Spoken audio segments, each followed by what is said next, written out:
fear, panic, confusion. These three adjectives can be used to describe young mothers with unexpected pregnancies. I would also use these three adjectives to describe my mother when she found out she was pregnant with me. A young mother, she was only 20 when she found out she was pregnant with me, and a few short months later, I can imagine how scared she was when the doctors told her that if she didn't have an abortion, we would both die. I can imagine the fear or the state of panic she was in, and the fear that ran from her head to her toes, all the way down to her trembling hand as she signed the release waiver and walked out of the hospital, unsure of the future. As most of you may remember, my name is Brianna Capraletti, and due to extensive prayer and the grace of God, I was born. But if my mom had stayed and had listened to the doctors, I wouldn't have been. And I wouldn't have been sitting here today talking to you about why abortion is murder.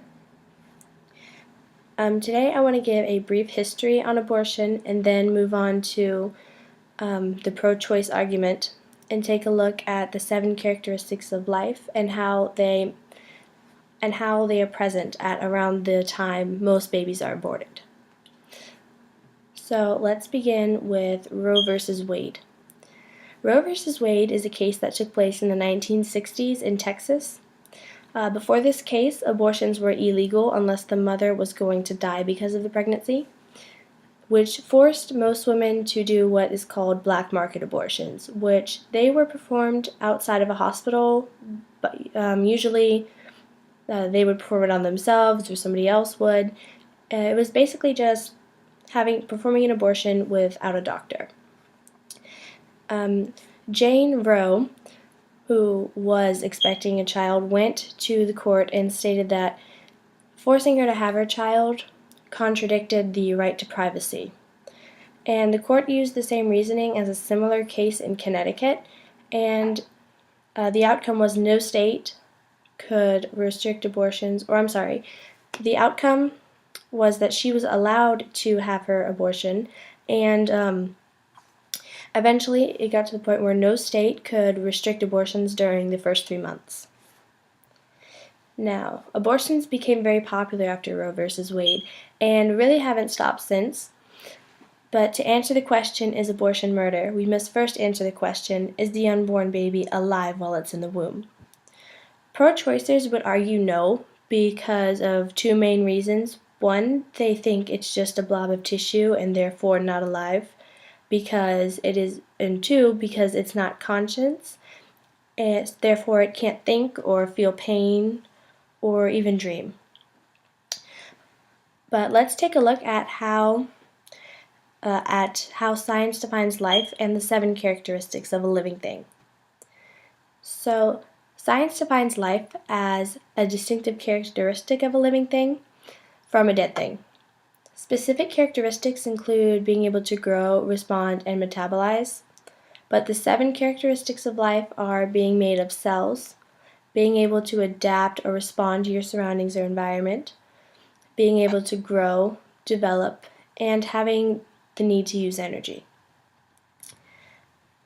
Now, each state has their own view and cutoff for how late in the pregnancy you can have an abortion, but the average time frame for abortion in America is around 8 to 16 weeks. But the first day after conception, the genetic blueprint for a child is being laid out, which includes the child's sex, eye color, hair color, skin tone. And 3 days after conception, 16 cells are present and are constantly splitting and making new ones. By day 20, the foundations of the brain, spinal cord, and nervous system are present, and at day 21, there's a heartbeat. At day 30, the backbone and muscles are forming, the arms, legs, eyes, and ears are all present.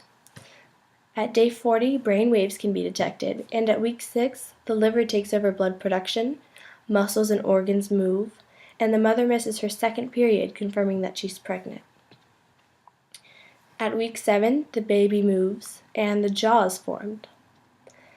At week 8, your baby is an inch long, and everything that will be present in a full-grown adult is now present in the unborn child.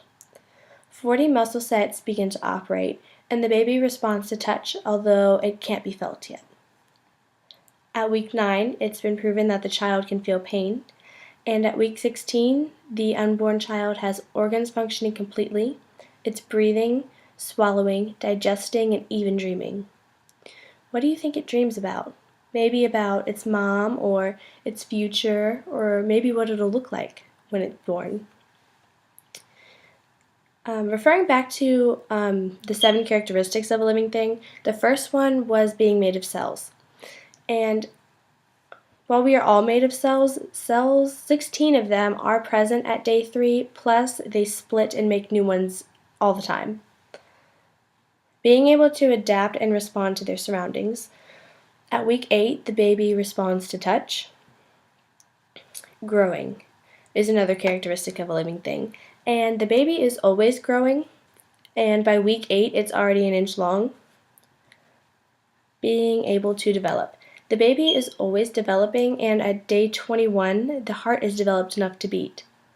Plus, at day 30, the arms, legs, eyes, and ears can be seen. Being able to use energy. Energy is present at week 7 when the baby begins to move. So, due to the grace of God, I was able to have a life and experience all the things life has to offer. But most unborn babies are robbed of a future before they are even born. Now, after a brief background, we went over the pro-choice argument and compared that with how the 7 characteristics of a living thing are present by the average time babies are aborted. We've seen that by week 16, the baby dreams. At week 9, it feels pain. And we've also seen, and after seeing that the child's heart is beating before you even know you're pregnant, ask yourself, is abortion still murder?